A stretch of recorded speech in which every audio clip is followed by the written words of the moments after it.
day I Put My Dog in a Bottle, written by Magpie Quill. First, it was my collection of Hot Wheels. The little toy cars got smashed to pieces on one of Dad's rampages. When it was over, and Dad was snoring in the other room, and my nose had stopped bleeding, I cradled the broken chassis of my cars and contemplated what to do. I didn't want to lose them.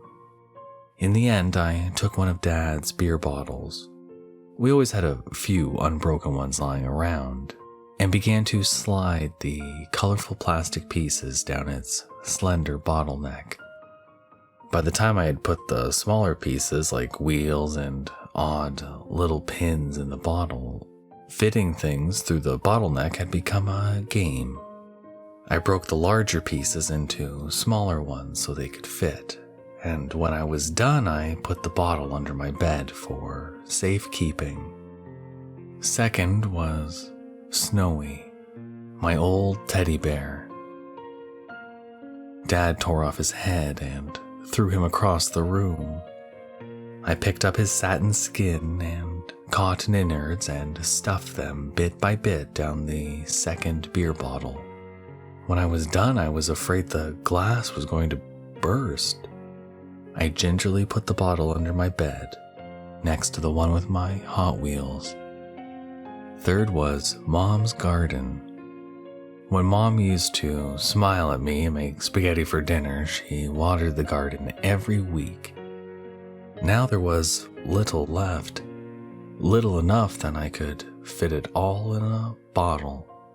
I cut the gray roses and withered bits of sage and scraped together the ivy curled up like dead fingers. Then I took two small rocks, one wide like a dinner plate and one round like a fist, and ground up Mom's garden between them until the leaves became flakes of dust.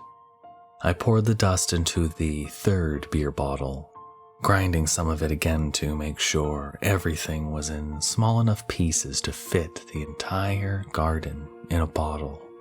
When I was done, the bottle was as heavy as a rock. Fourth was our dog, Rocket. He was already skin and bones, anyway, already torn up, sort of like me. I took the rock that was wide like a dinner plate and smashed it on his head. Rocket was hard to work with, all squishy and wet inside. He was small, but bigger than a beer bottle. I dried his skin and innards in the sun and ground up his bones to sand. It took nearly a week of work to fit Rocket in the fourth bottle. I was sure he was happier in there. He wasn't hungry, he wasn't beaten. I put his bottle under my bed. Beer bottles always come in sets of 6, I've learned. I need 2 more to complete the set.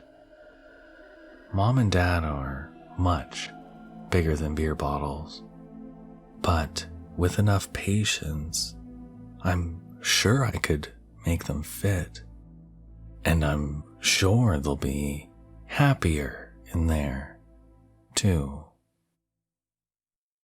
I was in the shower when it happened.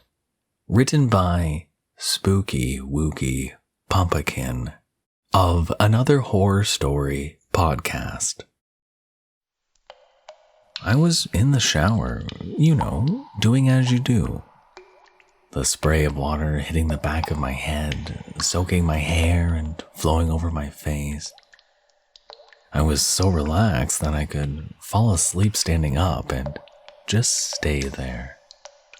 I was in there about 10 minutes when I heard a scream coming from the bedroom my wife and kids were in. I could smell a faint burning. That was until smoke started coming from under the door, but I stayed in the shower. The screams got louder and louder. I silently smiled to myself, thinking it was just a game they were playing. It's been about an hour now, and I finally get out. I put on a towel and open the door. The scent of charred bodies filled my nose as I opened the door, but the fires had stopped. It's a good thing I locked and taped the door shut. I mean, they can't blame me. I was in the shower when it happened. My AA meeting. Written in collaboration with the horror goddess.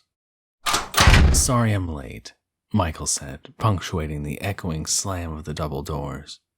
The noise drew the attention of a group of people sitting in a circle in the center of the small gymnasium. "No problem, friend. We've only just started," a balding man in glasses called out.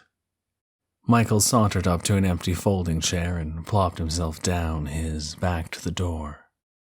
"My name's Ray. I'll be facilitating our meeting today," the man with the glasses said. "Sorry, I don't recognize you. Have you been to an AA meeting before?"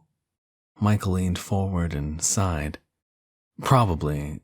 All these groups run together after a while." A woman across from him sniffed and turned up her nose. "Well, this is a safe place," Ray said to Michael, but eyed the lady. "If you're comfortable, feel free to introduce yourself." I'm Michael," he started, but was interrupted by the group's collective, "Hi, Michael. And I think it's fair to say I have a problem." "Admitting you have a drinking problem is an enormous step, Michael." Michael flashed a wolfish grin. "Yeah, I suppose you could say I have a drinking problem." "How long have you been living with your drinking concerns, Michael?" "Oh, if I had to guess, I'd say around 35 years. Eyes in the group narrowed as everyone inspected him. Michael's youthful demeanor certainly threw doubt on the claim that he'd been using alcohol for several decades. Metal scrapes rang out as the group's attendees squirmed in their chairs. "It just seems every couple of weeks I get this craving," Michael continued. "I go down to the bar, pick up a pretty boy, and before the night is done, they're just in pieces. Oh, but don't worry, I send them off," smiling. Ray thought for a moment. "Yes, drinking greatly affects our relationships. Do you have anyone else in your life with a more permanent connection?" "It seems everyone I get remotely close to ends up dead." "I've heard quite enough," an older man said in a huff. "This guy's a freak. I didn't want to do this in the first place," he said as he stomped away from the circle. Ray yelled after him, "Howard, I'm not going to sign your form if you don't attend the whole session." "Shove it, Ray. This is all bullshit." In a blur of motion, Michael stood, folded his chair, and threw it like a discus into the back of Howard's head. Howard hadn't even hit the floor, but Michael already closed half the distance between them. "As I was saying," Michael sighed, "recently it's been getting worse." Michael gouged his fingers into Howard's eyes and reeved back. He wrenched and twisted the head off with a terrible rip. He turned back to the group and raised the severed head over his own. Blood rushed into his waiting mouth. Michael gulped it down with a satisfied smack and tossed the head aside. The clouds parted and moonlight poured in through the gym's skylights. Michael's muscles bulged as he grew, his lupine features sharpened. He strode towards the humans cowering in the far corner of the gym. "It feels good to talk about it."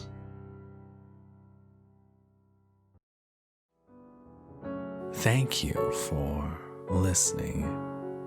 You can probably handle another horror story, right?